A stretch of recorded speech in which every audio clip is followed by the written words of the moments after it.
피는 물보다 진하다는 말이 있죠. 저도 이전에는 그 이야기에 동의했어요. 하지만 제가 겪은 경험 이후로 생각을 바꾸게 되었는데요. 여러분은 가족을 만드는 게 무엇이라고 생각하나요?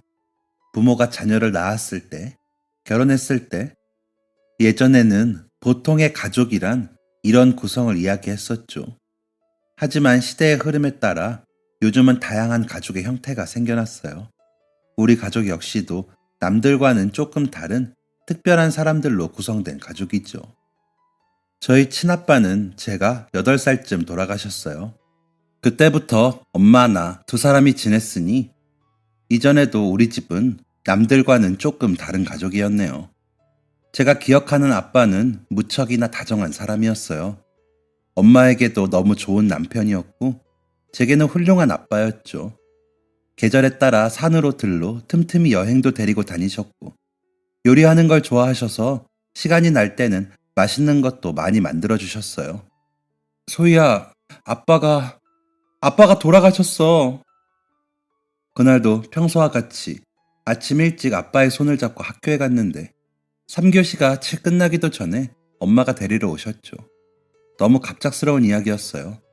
몇 시간 전까지도 분명 아빠 손을 잡고 학교 앞에서 웃으면서 헤어졌는데 저를 데려다주고 다시 가게로 가시던 중 심근경색으로 갑자기 쓰러지셨다고 해요. 뒤늦게 주변에 발견되어서 병원으로 옮겨졌지만 이미 골든타임이 지난 후였다고 하더라고요. 학교에 갔다가 오는 길에 아는 이웃이라도 만났나 보다 하면서 가게에서 기다리던 엄마는 다급하게 병원에서 전화를 받고 저를 데리러 오신 거였어요. 집에 돌아오면 항상 저를 반겨주던 아빠가 이제 더 이상 이 세상에 없다는 것을 받아들이기는 쉽지 않았어요. 금방이라도 문을 열고 들어와 우리 공주님 뭐 하고 있었어? 하며 저를 번쩍 안아주실 것 같은데 그런 일이 더 이상 일어날 수 없다는 게 믿기지 않았죠. 아빠가 돌아가시고 한 1년 동안은 어떻게 시간이 흘러갔는지 모르겠어요. 제가 사랑하는 아빠를 더 이상 볼 수도 목소리를 들을 수도 없다는 사실을 이해하는 게 쉽지 않았거든요. 이제 다시는 아빠와 함께 할 수 없다는 사실을 납득하기까지 1년 정도가 걸린 것 같아요. 아빠랑 같이 식당을 운영하셨던 엄마는 아마 저보다 더 힘든 시간을 보냈을 거예요. 둘이서 하던 일을 혼자 떠안게 되면서 힘도 배로 드셨을 거고 아빠와 함께 운영하던 식당에 나갈 때마다 그 빈자리를 더 절실히 느끼셨을 테니까요. 그런데도 하루하루를 버틸 수 있었던 건 엄마에게는 제가, 저에게는 엄마가 있던 덕분일 거예요. 힘든 상황 속에서도 서로를 버티게 해주는 가족이 남아있었던 덕분 말이죠. 제가 중학교에 들어갈 무렵 엄마에게는 좋은 인연이 생겼어요. 엄마가 일하는 식당 근처에 명함 제작하는 가게가 생겼는데 거기 사장님께서 자주 식사하러 오시면서 친해지게 되었어요. 아내분을 사고로 떠나보내고 오랫동안 아들을 혼자 키우며 지내셨다고 해요. 심근경색으로 갑작스럽게 남편을 떠나보낸 엄마와 여러모로 공통점이 많은 분이었죠. 나이대도 비슷하고 공감할 만한 상황도 비슷한 덕분에 두 분은 금세 친해졌어요. 서로 연락도 주고받고 종종 운동도 같이 다니시고 자연스럽게 아이들을 데리고 가족들끼리 어울리는 시간도 늘었죠. 어휴, 딸내미는 아빠 닮고 아들은 엄마 닮았네. 가족들이 어쩜 이렇게 닮았어? 서로 자주 어울리고 시간을 보내서였을까요? 여행을 가면 종종 이런 이야기를 듣고는 했어요. 아저씨는 무척 좋은 분이었어요. 아무리 궂은 날에도 매일 같은 시간에 가게를 열고 닫는 성실한 분이었고, 가게를 옮겨와도 단골 손님들이 찾아올 만큼 실력도 성격도 좋았죠. 아저씨의 아들은 저보다 6살이 더 많은 오빠였어요. 오빠도 아저씨를 닮아서 매우 착한 사람이었죠. 큰 키와 고운 얼굴은 돌아가신 어머니를 닮은 것 같았지만요. 우리 가족은 종종 캠핑도 하러 같이 가고 명절이나 크리스마스, 연말, 새해를 같이 보내기도 했어요. 저희 4명이 일출을 보러 정동진에 갔던 12월 31일은 잊을 수 없는 추억이에요. 아빠가 돌아가시고 정말 오랜만에 갔던 거거든요. 오빠는 시간 날 때 제 공부를 봐주기도 했어요. 공부를 워낙 잘해 서울에 있는 명문대에 다니고 있었거든요. 엄마랑 아저씨가 영화를 보러 가거나 식사하러 외출하시면 늦은 시간 제가 혼자 있는 게 걱정되어 오빠가 공부도 봐주고 저녁도 차려주고 했어요. 누구 한 명이 이제부터 우리 이렇게 가족하자 라고 한 것은 아니지만 어느새 자연스럽게 가족의 형태가 되어가고 있었죠. 엄마, 나 뭐 물어봐도 돼? 뭔데? 엄마 아저씨랑 결혼할 거야? 아니, 왜? 결혼 안 할 거야? 왜? 엄마는 우리 딸이랑 이렇게 같이 사는 게 좋은데. 거짓말. 엄마는 아저씨도 오빠도 좋아하잖아. 나 때문이면 난 괜찮은데. 아닌데. 엄마는 지금이 좋아. 우리 딸이랑 이렇게 둘이 사는 게 얼마나 재밌는데. 엄마랑 아저씨가 만난 지 몇 해가 지나며 저는 혹시 재혼할 생각이 없는지 물어봤지만 엄마는 늘 없다라고 대답했어요. 사실 엄마가 재혼을 미루던 것은 주변의 시선 때문이기도 했죠. 엄마랑 아저씨가 만남을 지속하면서 주변에서 잘 됐다, 다행이다, 잘 만났다 라고 하는 분들도 계셨지만 곱지 않은 시선으로 보는 분들도 계셨거든요. 특히 몇몇 분들은 미성년자인 어린 딸이 있는데 아저씨랑 오빠가 우리 집에 놀러 오고 같이 여행을 다니는 것을 지적하는 분들도 있었어요. 남의 일에 다들 뭐 그렇게 신경을 쓰나 싶었지만 아무래도 엄마는 딸을 키우는 입장에서 주변의 눈치가 신경이 쓰일 수밖에 없었을 거예요. 게다가 크지 않은 동네였기 때문에 더더욱 눈치가 보이셨나 봐요. 저는 매번 괜찮으니까 엄마랑 아저씨가 재혼했으면 좋겠다고 이야기했지만 엄마는 최소한 제가 성인이 될 때까지는 기다리겠다며 살림도 합치지 않았어요. 아저씨 역시 그런 엄마의 뜻을 존중했기에 결혼은 나중에 제가 성인이 되어서 다시 이야기해보자며 기다려주셨죠. 가끔 부모님이 다른 사람을 만나면 싫어하는 경우도 있다고 하는데 저는 반대였어요. 오히려 제가 어릴 때부터 혼자 많은 책임감을 짊어져야 했던 엄마에게 그것을 알아주는 사람이 나타난 게 다행이라고 생각했거든요. 엄마랑 나는 서로를 의지하는 좋은 가족이기도 했지만 그래도 부모로서 느끼는 책임감과 어른의 의무 같은 것을 마음 놓고 이야기할 사람이 필요했을 거예요. 어린 저는 그런 엄마의 짐을 덜어주기에 많이 부족했는데 아저씨가 있어서 다행이었죠. 그래서 저는 아저씨가 더 좋았어요. 아저씨를 만난 이후로 엄마가 예전보다 더 행복하고 편안해 보이거든요. 자신의 마음을 알아주고 힘들 때 의지할 수 있는 사람이 있다는 건 언제나 좋은 일이니까요. 그리고 저도 이전보다 더 행복해졌어요. 우선 엄마의 행복한 모습을 보는 게 좋았고, 저에게 부족했던 아빠의 빈자리도 아저씨가 채워주었으니까요. 또 형제가 없던 저에게 의지할 만한 어른스러운 형제가 생긴 것도 무척 기뻤어요. 저희는 천천히 서로에게 스며들고 있었어요. 주변에서는 여전히 곱지 않은 시선을 보내기도 했지만 우리 가족의 행복에서 가장 중요한 건 내 사람의 마음이라고 생각하고 애써 무시하려고 했죠.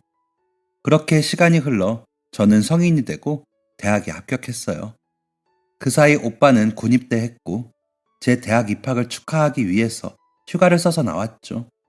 그리고 온 가족이 다 모인 자리에서 저는 공표하듯 말했어요. 이제 저 성인이에요.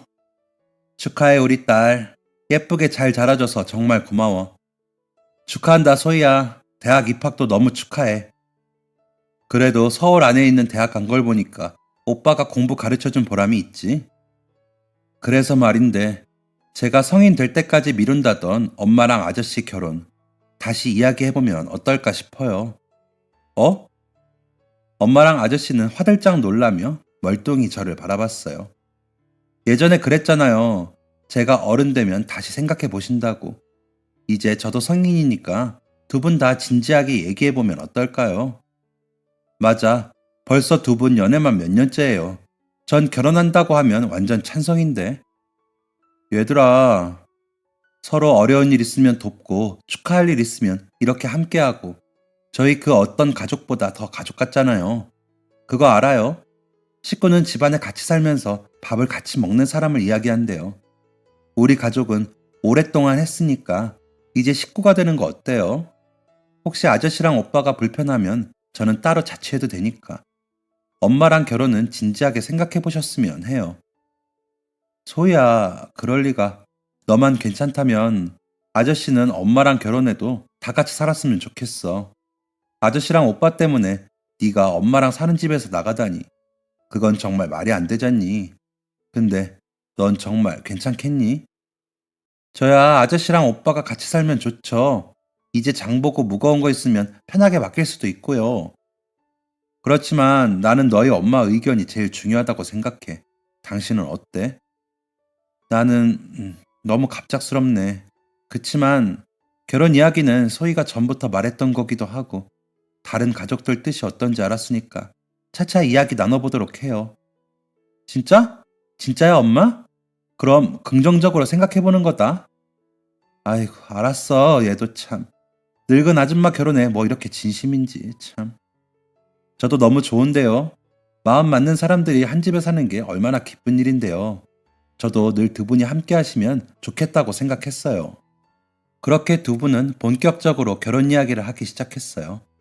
아저씨는 우리 가족이 다 같이 살 집을 구하고 싶으시다며 방 4개가 있는 아파트를 구하기 위해 돈을 모으기 시작했죠. 엄마도 당장은 제 대학 등록금이나 가게 계약 문제로 돈을 더 모으는 것이 좋겠다고 이야기하셨어요. 그래서 결혼 준비는 천천히 돈이 좀 모이면 진행하기로 했어요. 그 사이 저랑 오빠는 대학 생활을 열심히 하면서 두 분의 결혼 준비를 조용히 기다렸어요. 저희 네 가족은 함께 사는 것을 목표로 각자 자기 자리에서 할 일을 묵묵히 해나갔죠. 오빠가 저녁을 앞둔 어느 날이었어요. 저희는 다 같이 오빠의 수료식에 가기로 했는데 한동안 지끈거리던 머리가 갑자기 깨질 듯이 아프더라고요. 평소에도 편두통이 있었던 탓에 별거 아니겠지 애써 무시하려고 했어요. 그리고 수료식을 마치고 온 가족이 다 함께 차를 타고 있는데 갑작스럽게 눈앞이 하얘졌어요. 소희야, 소희야 왜 그래? 괜찮아? 얼굴이 하얗게 질린 저를 보고 옆에서 오빠가 다급하게 물었죠. 왜 그래? 어디 아파? 아빠, 아줌마, 소희가 아픈 것 같아요. 병원부터 가야겠어요. 그리고 잠시 정신을 잃었던 것 같아요. 눈을 떠보니 병원에 누워 있었고 엄마와 아저씨, 오빠가 옆에서 저를 걱정스러운 표정으로 보고 있었죠. 소희야, 괜찮아? 눈을 뜨자마자 얼마나 울었는지 눈이 퉁퉁 붓고 목이 잠긴 엄마가 제 손을 잡고 있었어요. 엄마, 여기가 어디야? 어떻게 된 거야? 제가 가서 의사 선생님 모셔올게요. 괜찮아? 여기 병원이야. 너 차에서 갑자기 정신을 잃어서 근처 응급실로 왔어. 병원? 제가 눈을 뜨자 오빠는 의사 선생님을 모시러 갔고 아저씨랑 엄마는 제 손을 붙잡으며 제 안색을 살폈어요. 잠시 후 차트를 뒤적거리며 의사 선생님이 오셨죠. 김소희 씨 맞으시죠? 네. 혹시 그동안 계속 두통이 좀 있으셨나요? 네, 머리가 좀 아프긴 했는데 원래 편두통이 좀 있던 편이었어요. 최근 들어 체중이 많이 빠지진 않았나요? 입맛이 없다던가 구토 증상을 느낀 적은요? 무슨 일인가요, 선생님? 저희 딸 어디가 아픈 건가요? 살이 좀 빠지긴 했는데 원래 성격이 좀 예민한 편이라 요즘 공부 때문에 입맛이 없어서 살이 빠지나 보다 했어요. 고3 때 수험 준비할 때도 그래서. 온 가족이 걱정스러운 표정으로 의사 선생님을 바라봤어요. 선생님은 다시 한번 차트와 저를 번갈아 보더니 말씀을 이으셨어요. 더 자세한 사항은 검사를 추가로 해봐야 알겠지만 지금 여러 수치나 상황을 봐서는 급성 백혈병이 의심됩니다. 소견서 써드릴 테니까 전문 병원에서 검사를 받아보셔야 할 것 같아요. 급성 백혈병이요? 저희 딸이 백혈병이요? 아직 확신할 수 있는 건 아니고 지금은 의심되는 정도예요. 자세한 사항은 검사 후에 이야기하셔야 할 것 같습니다. 갑작스러운 날벼락에 우리 가족은 모두 할 말을 잃고 멍하니 서 있었어요. 백혈병이라니. 드라마에서나 보던 일이 저에게 일어날 거라고는 상상도 못했어요. 우선 소견서를 받고 저는 응급실에서 퇴원했어요. 집까지 무슨 정신으로 왔나 싶은데 엄마는 더 하셨을 거예요.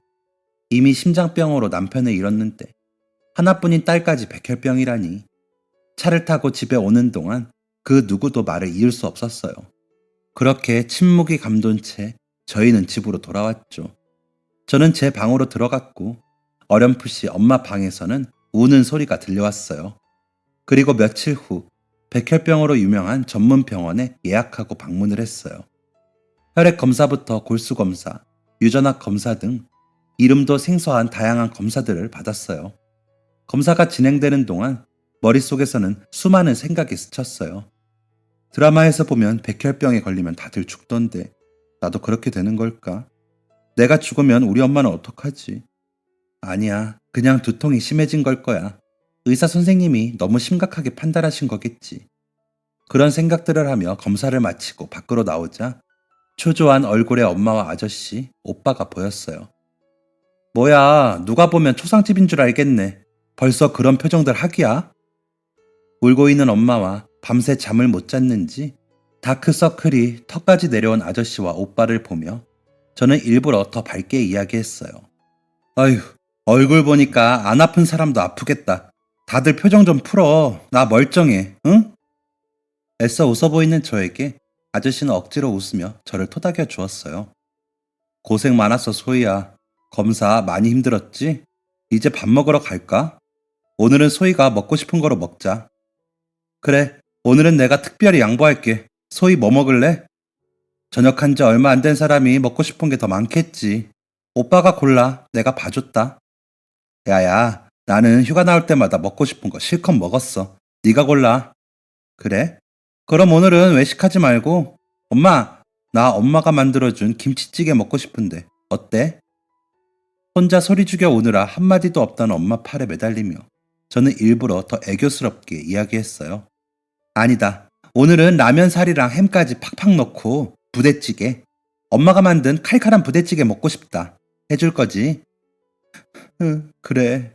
우리 소희가 먹고 싶다면 해줘야지. 그래. 엄마가 해줄게. 다 해줄게. 아유, 왜 울고 그래, 엄마. 나 괜찮아. 봐봐. 멀쩡하지? 소희야. 아이고, 우리 엄마 걱정해서 안 되겠다. 오늘은 밥도 2그릇 먹어야지. 그렇게 우는 엄마를 달래서 집으로 갔어요. 그날 저녁 다 같이 집에 모여 밥을 먹고 저희는 검사 결과가 나오는 며칠 동안 피말리는 시간을 보냈어요.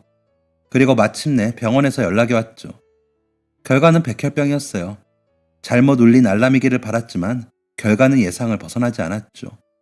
엄마는 다리에 힘이 풀려 주저앉아 우셨고 아저씨도 옆에서 비통한 표정을 지었어요. 오빠 역시 고개를 숙여 조용히 울음을 참았죠. 아이고, 왜 다들 울어? 아픈 건 내가 아픈 건데. 그만 울어. 아이 참. 백혈병, 불치병 아니래. 요즘은 약도 잘 나와서 완치율도 높고 재발률도 낮아졌대. 잘 치료받으면 된대. 그만들 울어. 저는 가족들을 애써서 달래보려 했지만 다들 제 검사 결과를 듣고는 하염없이 울었어요. 그도 그럴 게 저도 마음속으로는 이제 어떡하지? 큰일 났구나 하는 생각을 하고 있었으니까요. 그렇게 치료를 위해서 저는 며칠 후 병원에 입원했어요. 저는 그동안 어떻게 참았냐는 이야기를 들을 만큼 상태가 진전이 되어 있었는데요. 중추신경계에 이미 전이가 된 상황이라 표준 위험군과 고위험군의 중간 단계에 있었죠. 병원에 입원 후 치료를 시작했는데 생각보다 쉽지 않았어요. 치료 과정도 힘들었지만 옆에서 지켜보는 가족들을 보는 것도 힘이 들었죠. 또 병원에 입원하게 되면서 갑작스럽게 다니던 대학도 휴학했어요. 뭐랄까, 제 일상의 전원이 한순간에 꺼져버린 듯한 느낌이었죠. 꿈에 그리던 대학 생활을 시작하고 오랜 시간 바라던 엄마와 아저씨의 결혼을 준비하고 오빠가 전역하면서 온 가족이 다시 함께 시간도 보내고 여행도 다니고 할 순간들을 기다렸는데 그 모든 게 한순간 물거품으로 사라진 것 같았어요. 제 걱정을 하지 말라고 가족들 앞에서는 애써 강한 척을 했지만 마음속으로는 거대한 불안이 소용돌이치고 있었죠. 생각보다 힘들고 길어지는 치료 과정에 저는 점점 지쳐가고 있었어요. 오히려 그럴수록 엄마랑 아저씨, 오빠는 저를 위해 더 힘을 내고 있었죠. 오빠는 제 병원비를 보태겠다며 학교도 휴학하고 일을 시작했어요. 제가 잔소리할 때마다 너 때문에 돈 벌려는 거 아닌데, 너 주려는 거 아닌데 왜 탐내? 라면서 장난스럽게 넘겨버려요. 아저씨는 엄마랑 올 때마다 최대한 저를 재밌게 해주려고 노력해요. 제가 좋아하는 가수의 앨범을 사다 주기도 하고 방송을 챙겨보고 와서 저랑 이야기를 나눠주기도 하셨죠. 그래서 힘들고 지칠 때마다 저를 위해 더 고생하는 가족들을 보면서 바닥까지 떨어진 희망을 어떻게든 긁어 모으려고 했어요. 그리고 마침내 관해 후 어느 정도 안정기에 접어들어 통원 치료를 받기로 하고 퇴원을 해 집으로 돌아왔죠. 집으로 돌아오던 날 저보다 더 기뻐하던 가족들의 모습을 보며 저도 오랜만에 활짝 웃었어요. 그리고 이제 모든 게 다시 원래의 자리를 찾아가는구나 싶었죠. 오빠도 저도 다시 복학 신청을 했고 엄마와 아빠는 제 퇴원 선물이라며 강원도 여행을 계획했어요. 온 가족이 다 함께 여행을 다시 갈 수 있다니 꿈만 같았죠. 같이 고기도 구워 먹고 사진도 찍고 오랜만에 마음껏 울고 떠들며 시간을 보냈어요. 저는 다시 저에게 소중한 일상을 돌려주셔서 감사하다고 하늘에 대고 이야기했어요. 하지만 제가 너무 섣부르게 감사 인사를 했나 봐요. 새 학기를 시작한 지 얼마 되지 않아 다시 한번 몸의 이상을 느꼈어요. 병원을 방문해 검사를 진행하는 동안 너무 두려웠어요. 다시 돌려받은 행복을 반납해야 할 것 같아서. 그리고 예상은 다시 한번 들어맞았어요. 중추신경계 재발이 일어난 거예요. 다 마무리된 줄 알았던 치료가 제대로 되지 않았던 거죠. 너무 두려웠어요. 치료와 재발, 이 굴레에서 영원히 벗어나지 못할 것 같은 생각이 들었죠. 그래서 다시 입원했을 때 저는 그 어느 때보다 절망적이었어요. 그런 제 마음을 눈치를 채셨는지 어느 날 아저씨가 말했어요. 소희야, 많이 힘들지? 아저씨, 저 너무 무서워요. 이대로 영원히 낫지 않으면 어떡하죠?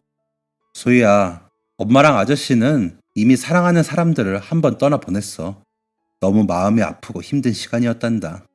그때는 준비할 틈도 없었고 어쩔 수 없었지만 이번에는 달라.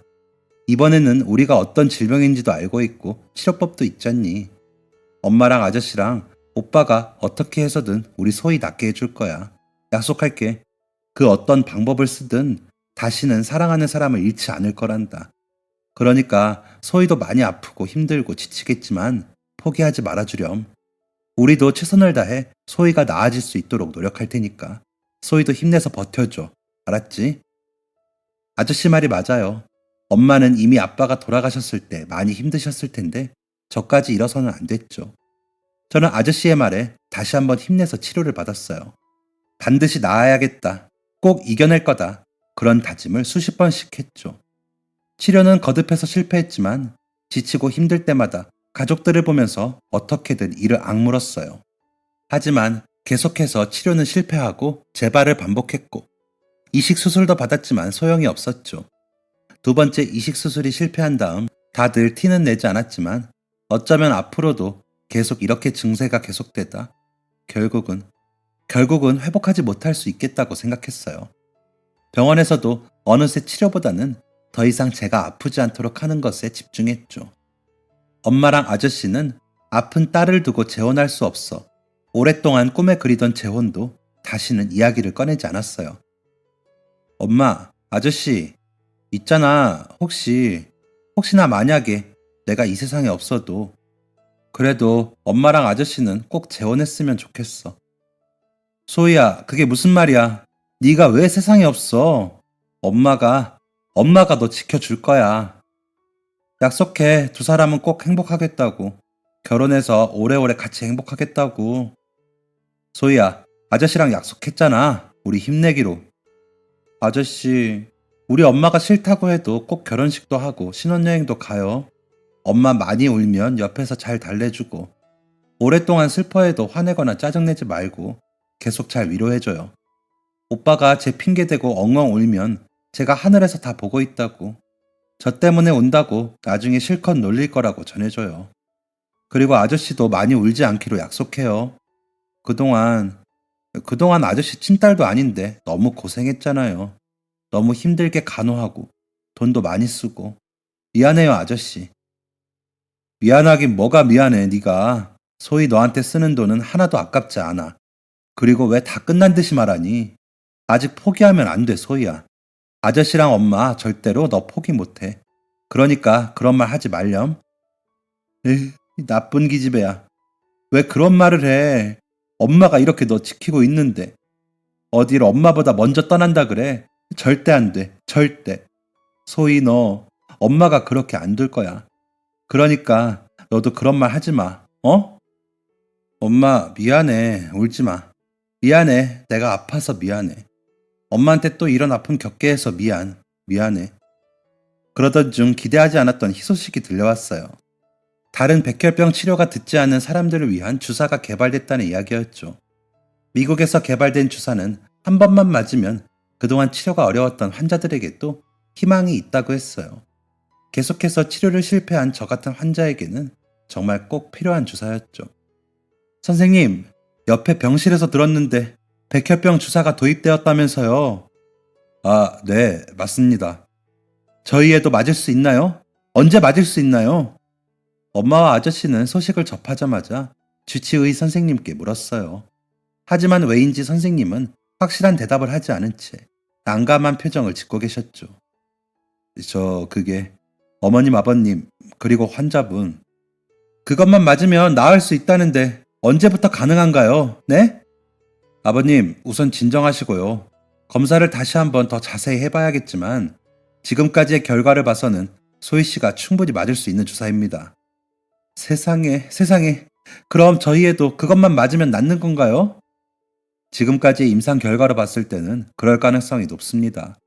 현재까지 10명 중 8명이 치료 효과를 보고 있어요. 아이고, 소희야. 됐어. 아이고.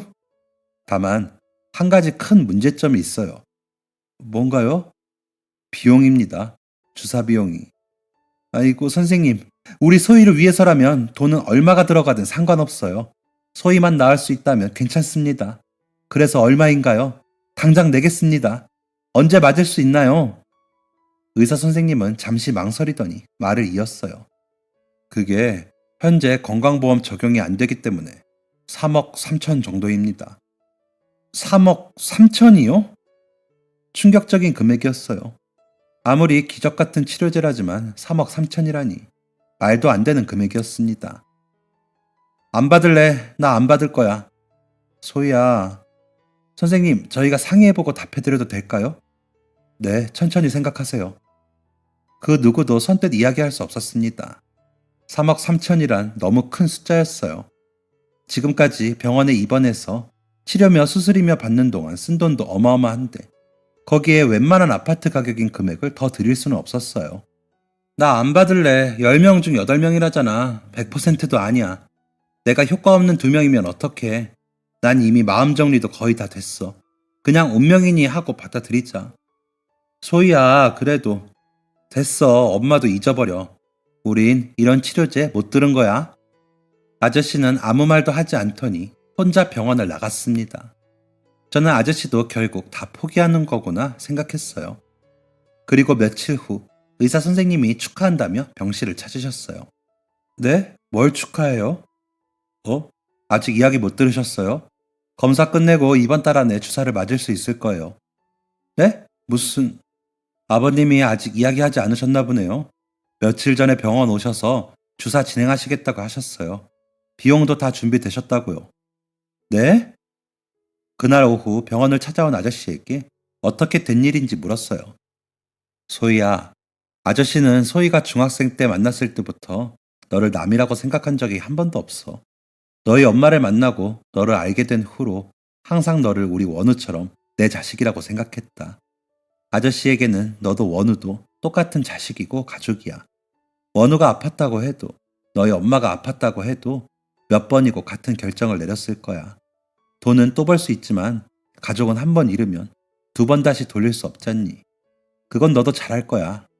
그러니까 지금 당장 얼마가 필요하던 그게 너보다 우리 가족보다 소중할 수는 없어.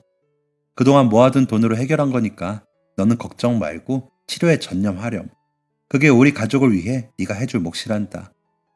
아저씨 설마 그 돈 엄마랑 결혼할 때 아파트 마련하라고 모은 돈 아니에요? 아저씨가 몇 년 동안이나 모은 돈이잖아요. 허허, 돈은 또 모으면 되지. 우리 소희가 얼른 나와서 좋은 회사 취직해서 같이 모아주렴. 그러려면 빨리 치료받고 건강하게 나아야지. 아저씨. 원우한테도 물어봤더니 동생이 더 중요하다며 기꺼이 내 의견에 동의해주더구나. 소희 네가 그랬잖아. 우리는 가족이라고. 한 지붕 아래 사는 건 좀 미뤄졌지만 그래도 우리는 여전히 소중한 가족이다. 소희 너는 누가 뭐래도 소중한 내 딸이고 사랑스러운 여동생이란다. 저는 대체 어떤 말로 이 감사함을 표현해야 할지 모르겠어요. 어떻게 해야 이 은혜를 다 갚을 수 있을지도요. 그리고 흔쾌히 이 결정을 따라준 오빠에게 또 고맙다는 전화를 했어요. 그리고 저만큼이나 이 일로 감동을 한 건 엄마였죠. 엄마는 아저씨에게 몇 번이나 고맙다고 이야기했어요. 아마 속 시원히 털어놓지는 못했지만 돈 때문에 치료를 이대로 포기해야 하나 마음 졸이셨을 거예요. 또 제가 정말로 곧 세상을 떠날까봐 얼마나 두려우셨을지 저는 상상도 되지 않아요. 어렴풋이 아빠를 잃었을 때의 슬픔이 기억나지만 너무 어렸던 제가 다 느끼지 못했던 더 큰 두려움과 절망을 엄마는 그때도 느끼셨을 테니까요. 그리고 마침내 검사를 모두 끝마치고 치료제가 준비되었어요. 온 가족이 모여 기도하듯 손을 모으고 곁을 지켜주었어요. 부디 이번에는 제발 효과가 있기를. 제발 이 모든 것이 헛되게 돌아가지 않기를 저는 정말 간절히 빌었어요. 아저씨가 몇 년을 걸려서 모은 돈이 이 한순간에 들어갔는데 제발 이것이 의미 없는 일이 되지 않기를 말이죠. 그리고 정말 다행히도 치료는 차츰 결과를 내기 시작했어요. 믿을 수가 없었어요. 그렇게 오랫동안 고생을 하고 삶의 마지막을 준비하고 있던 제가 회복을 하는 중이라니 정말 꿈만 같은 일이었어요. 그 이야기를 듣고 가족들도 정말 기뻐했어요.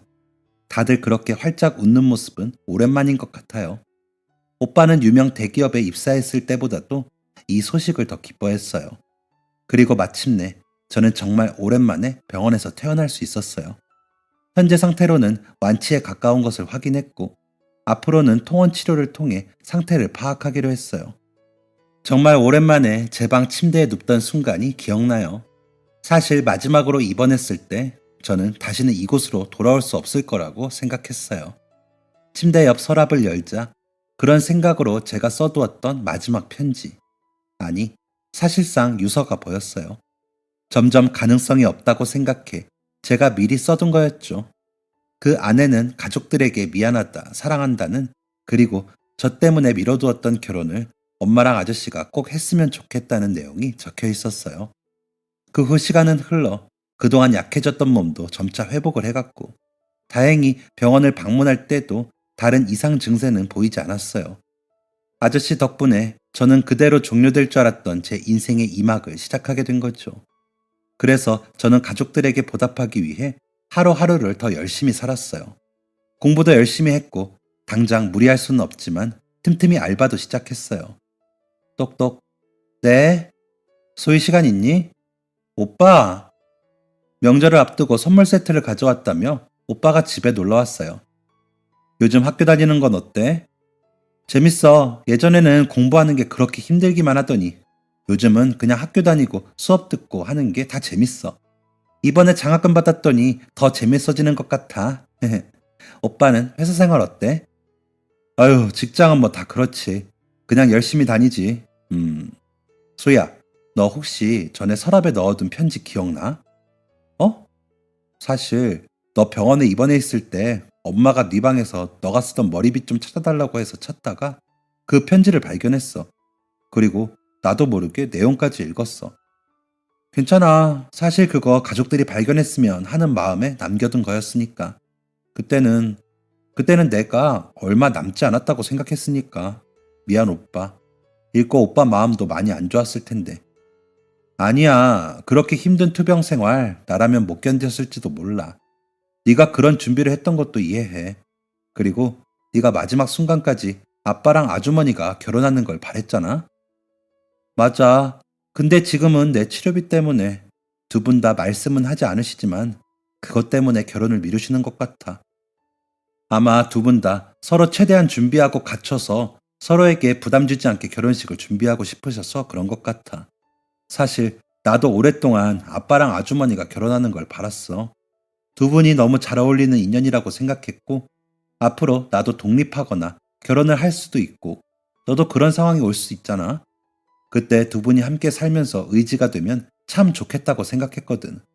그래서 말인데 충분하진 않지만 나도 직장 다니면서 돈을 좀 모았거든. 우리 그걸로 두 분 스몰 웨딩을 준비해드리면 어떨까? 스몰 웨딩? 응, 엄청 호화로운 결혼식을 준비해드리기는 어렵지만 알아보니까 그 정도는 해드릴 수 있을 것 같더라고. 사실 나도 준비한 게 있었어. 두 분께 너무 감사하고 죄송해서 이번에 장학금 남은 거랑 아르바이트 비용으로 커플링을 샀었거든. 잘 됐다. 그럼 웨딩링은 이걸로 해도 되겠다. 저랑 오빠는 큰 돈을 쓰느라 결혼식을 미루게 된 엄마랑 아저씨를 위해 작전을 짜기 시작했어요. 저희는 프로포즈부터 스몰 웨딩을 위해 필요한 장소와 준비 사항들을 꼼꼼히 체크했죠. 그리고 모든 계획이 끝난 후 식당에 두 분을 모셔서 깜짝 이벤트를 열어드렸어요. 식당에서 조명이 어두워지고 벽면의 영상에는 저와 오빠의 모습이 나타났죠. 엄마, 아저씨, 그동안 저 때문에 많이 힘들고 속상하셨죠? 저한테 해주신 것들은 앞으로 제가 어떻게 해야 다 갚아나갈 수 있을지 모르겠어요.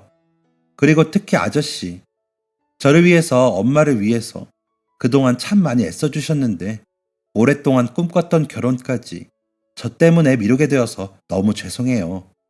결혼해서 우리 가족이 함께 사는 것을 얼마나 오래 기다리고 준비하셨는지 잘 알아서 더 죄송해요.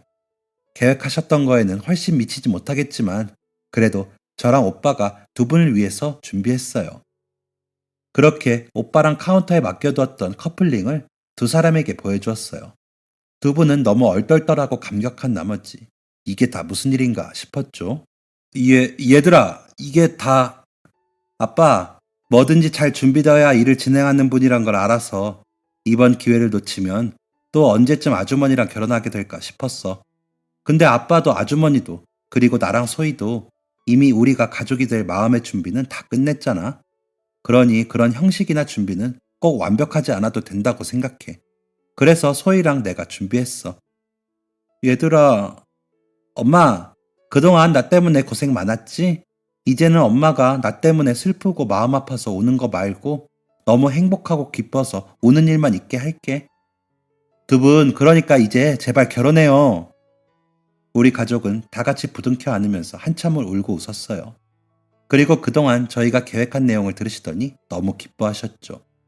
그렇게 화려하지는 않지만 작은 공간에서 우리 가족과 엄마와 아저씨의 지인분들이 모여 결혼식을 진행했어요.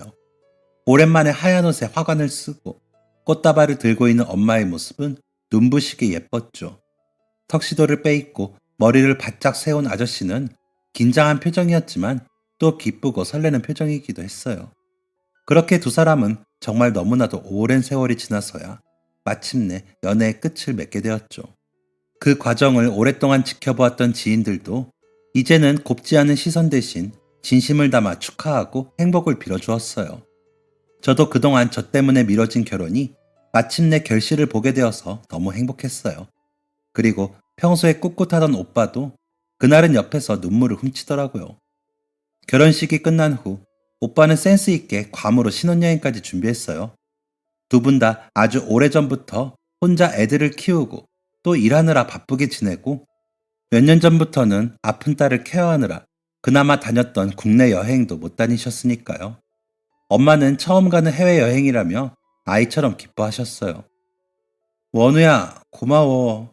아줌마가 이런 걸 받아도 될지 너에게 너무 패만 끼치는 건 아닌가 싶어.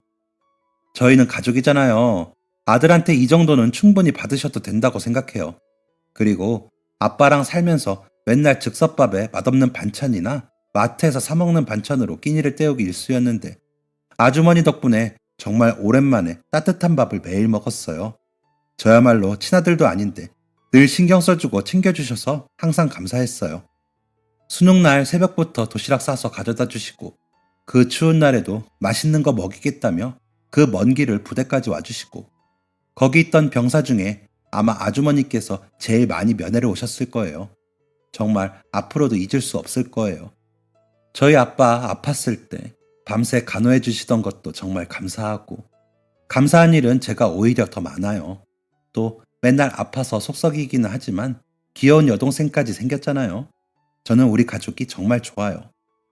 원우야, 고맙다. 고마워. 그렇게 두 분은 신혼여행을 다녀오시고 저희는 각자 살던 집을 정리하고 넓고 호화롭지는 않지만 그리고 아저씨가 바랐던 아파트도 아니지만 저희 4인 가족이 살 수 있는 집을 구했어요. 이때도 오빠 도움이 많이 컸죠. 저 때문에 좋은 집을 얻을 비용을 잃었던 탓이라 하루빨리 오빠처럼 돈을 벌어서 가족들에게 많은 걸 해줘야겠다는 생각을 했어요. 그래서 공모전도 나가고 취업 준비도 열심히 해서 이름 있는 디자인 회사에 합격했어요. 그리고 지금은 두 분께 제가 받았던 것들을 조금이라도 돌려드려야겠다고 마음먹고 열심히 적금을 붓는 중이에요. 아저씨가 제 치료비를 내주셨던 거에는 턱없이 부족하겠지만 그래도 열심히 모아서 내년쯤에는 두 분 결혼기념일에 유럽 여행을 보내드리고 싶어요. 제가 이렇게 열심히 돈을 모으는 걸 눈치챈 오빠는 제 마음 잘 안다며 부모님께 비밀을 지켜주기로 하고 자기도 같이 돕고 싶다며 제가 말려도 제 통장으로 꼬박꼬박 돈을 붙이네요. 결혼한 이후 아저씨는 더 팔불출이 되셔서 저랑 엄마를 인생의 보물이라고 불러요. 그리고 엄마도 요즘은 얼굴에 웃음꽃이 떠나지 않아요. 제가 받은 치료도 다행히 효과적이라 병원에서도 매우 건강한 상태라는 결과를 받았어요. 그동안 많이 힘들었던 우리 가족은 밀린 행복을 몰아서 받는 것처럼 요즘은 매일 웃을 일만 가득해요. 우리는 어쩌면 보통의 가족은 아닐지도 몰라요. 하지만 서로를 아끼고 위하는 마음은 보통이 아니죠. 우리가 가족이 된 모습도 이유도 사연도 특별한 만큼 서로를 생각하는 마음도 특별해요. 앞으로도 우리 가족은 더 많이 웃고 행복하고 또 서로를 사랑하려고 해요. 그리고 이 이야기를 듣는 분들도 더 많이 웃고 행복하고 사랑하며 오늘 하루를 보냈으면 좋겠네요. 지금까지 사연 들어주셔서 감사합니다. 사연이 재밌으셨다면 구독과 좋아요를 눌러주세요. 감사합니다. 안녕히 계세요.